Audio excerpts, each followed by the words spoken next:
Knowledge point YouTube চ্যানেলে তোমাদের স্বাগত।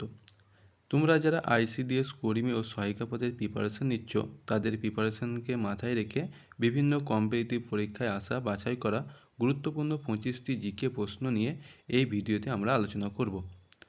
তোমরা যারা চ্যানেলে প্রথমবার ভিজিট করছো তাদের জানিয়ে রাখি, আমরা আমাদের এই চ্যানেলে আইসিডিএস কর্মী ও সহায়িকা পদের জন্য অনেকগুলো ফ্রিতে ক্লাস করিয়ে রেখেছি। তোমরা চাইলে সেই ভিডিওগুলো দেখে নিতে পারো।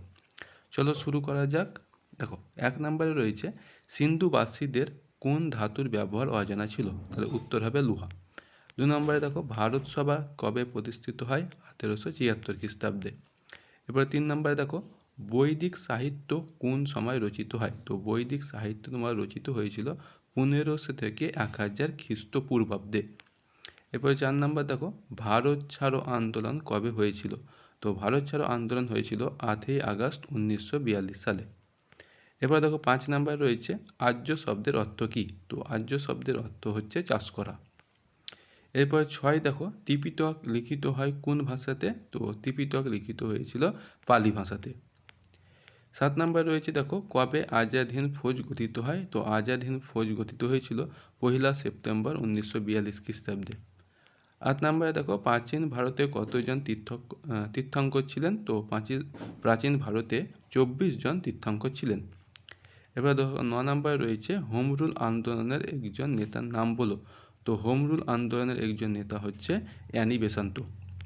এবার 10 নম্বরে দেখো, সর্বশেষ তীর্থঙ্করের নাম কি? তো যে 24 জন তীর্থঙ্কর ছিলেন তাদের মধ্যে সর্বশেষ তীর্থঙ্কর হচ্ছে মহাবীর। এরপরে দেখো, জালিয়ানবাগ হত্যাকাণ্ড কবে ঘটেছিল? তো জালিয়ানবাগ হত্যাকাণ্ড ঘটেছিল 13ই এপ্রিল 1919 সালে। এরপরে দেখো 12 নম্বর, নন্দ বংশের প্রতিষ্ঠাতা কে? তো নন্দ বংশের প্রতিষ্ঠাতা হচ্ছে মহাপদ্ম নন্দ। 13 নম্বরে দেখো, মারাঠা ও কেশরী পত্রিকার সম্পাদক কে ছিলেন? তো অ্যান্সার হচ্ছে বাল গঙ্গাধর তিলক। এবার 14 নম্বর দেখো, ভারতে কে অমৃতাঘাত উপাধি ধারণ করেছিলেন? তো ভারতে অমৃতাঘাত উপাধি ধারণ করেছিলেন বিন্দুসার। এবার দেখো 15 নম্বর, গদরপাতি কবে এবং কোথায় প্রতিষ্ঠিত হয়েছিল?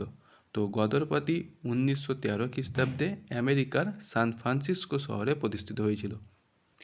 এরপরে দেখো 16 নম্বরে কি রয়েছে, বলেছে কে শকাব্দ প্রচলন করেন? তো 18 খ্রিস্টাব্দে সম্রাট কনিষ্ক শকাব্দ প্রচলন করেন।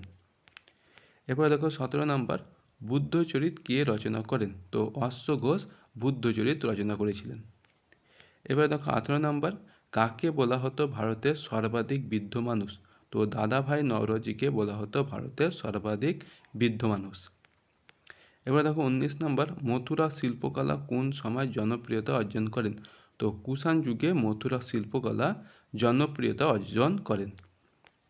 এবার দেখো 20 নম্বর, করেঙ্গে ইয়া মরেঙ্গে কে ডাক দিয়েছিলেন? তো করেঙ্গে ইয়া মরেঙ্গে ডাক দিয়েছিলেন মহাত্মা গান্ধী, অর্থাৎ মোহনদাস করমচাঁদ গান্ধী।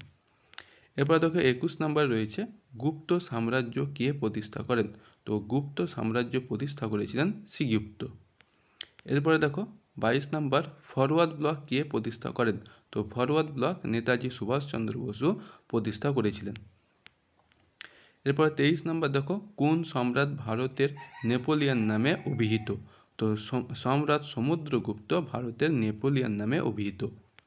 এরপরে দেখো 24 নম্বর, ভারতের লৌহ মানব কাকে বলা হয়? তো ভারতের লৌহ মানব বলা হয় সর্দার বল্লভভাই প্যাটেল, যিনি ভারতের স্বাধীন ভারতের প্রথম স্বরাষ্ট্রমন্ত্রী ছিলেন। এরপর দেখো 25 নম্বর, শশাঙ্কের রাজধানী কোথায় ছিল? তো শশাঙ্কের রাজধানী ছিল কর্ণ সুবর্ণতে। আজকে শেষ কোশ্চেন দেখো 26 নম্বরে রয়েছে, কবে ইখতিয়ার উদ্দিন বখতিয়ার খলজি বাংলা আক্রমণ করেন? তো ইখতিয়ার উদ্দিন বখতিয়ার খলজি 1202 খ্রিস্টাব্দে বাংলা আক্রমণ করেন।